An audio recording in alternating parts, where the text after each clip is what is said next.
Hello dear friends, this is Vitaliy from the channel IAmACook. Today I want to treat you to a recipe for a very tasty first course. It's a story that starts with our diligent operator falling ill. You see, when the season changes and the air starts to chill, people are more prone to catching a cold. And our operator unfortunately got caught in this seasonal shift. However, every cloud has a silver lining. His illness gave me a wonderful idea for our culinary adventure today. We're going to prepare a hearty, comforting soup. But not just any soup, my friends.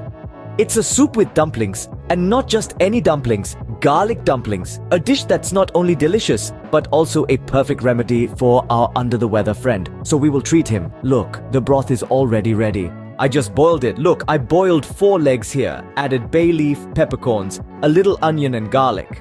The secret to a hearty, flavorful soup is a well-prepared broth.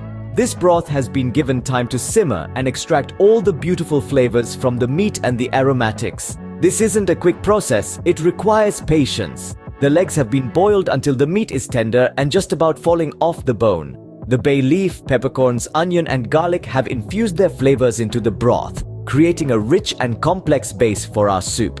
The broth has been simmering for about an hour and a half, enough time to allow all the flavors to melt together. Once it's ready, the meat is separated from the bones and set aside.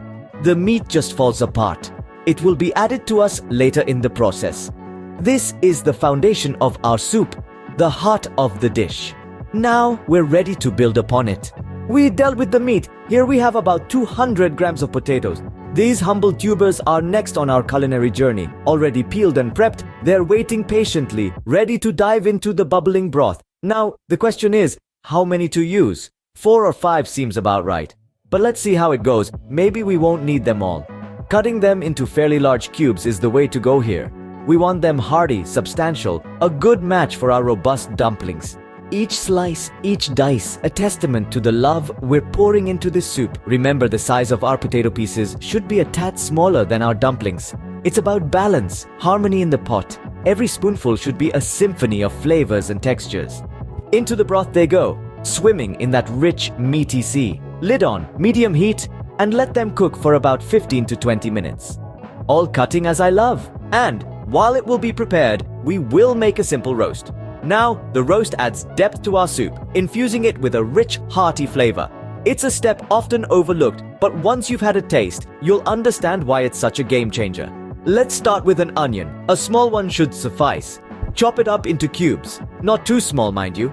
For our roast, we want these little bits of onion to hold their own, to add texture as well as taste. Next, we have the carrots. We're going to use a bunch of them, about the same volume as our chopped onions. It's a 1-to-1 ratio, onion to carrot. It's a simple rule, but it's a balance that gives our roast its characteristic sweetness. We're going to sauté these in a pan with a bit of oil, nothing fancy, just enough to coat the bottom. We don't want anything sticking after all. Let them sizzle, let them dance in the heat. We're not looking for a deep caramelization here, just a gentle softening. Now we're going to add our spices. A little bit of salt, a dash of pepper, maybe a sprinkle of your favorite dried herbs if you're feeling adventurous. The key here is moderation. We want the flavors to meld together, to harmonize, not to overpower each other. This roast isn't just about the onions and carrots. It's about the delicate interplay of flavors, the symphony of taste that each ingredient brings to the table. And there you have it. A simple roast, ready to be stirred into our soup. It's a humble addition, but one that makes all the difference. It's the secret ingredient, the one that turns a good soup into a great one.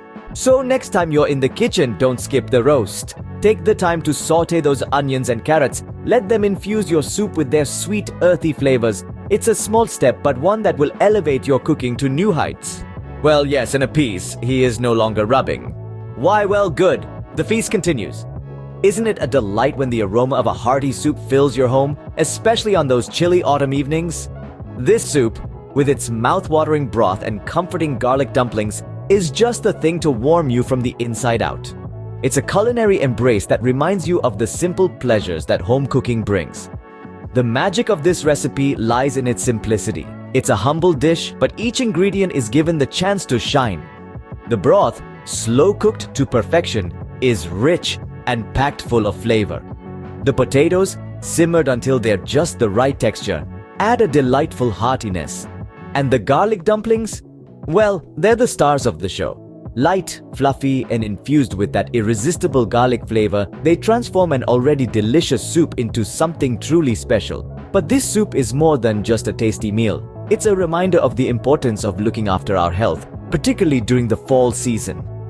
As the weather cools down and the leaves begin to change, it's important to nourish our bodies with wholesome, nutritious food. A steaming bowl of this soup is just the ticket. Packed with vitamins and minerals, it's a delicious way to bolster your immune system against those pesky autumn colds. So I invite you to try this recipe. Whether you're a seasoned chef or a kitchen novice, I guarantee you'll love the process as much as the end result. There's something incredibly satisfying about creating a dish from scratch, especially when it's as delicious as this soup. And remember, cooking isn't just about feeding our bodies. It's about taking the time to slow down, to savor the moment, and to appreciate the simple joys in life. So next time you find yourself in the kitchen, I hope you'll think of this soup. And I told you, yes, this is if suddenly no one knows. Subscribers, I used to have onions at home, not.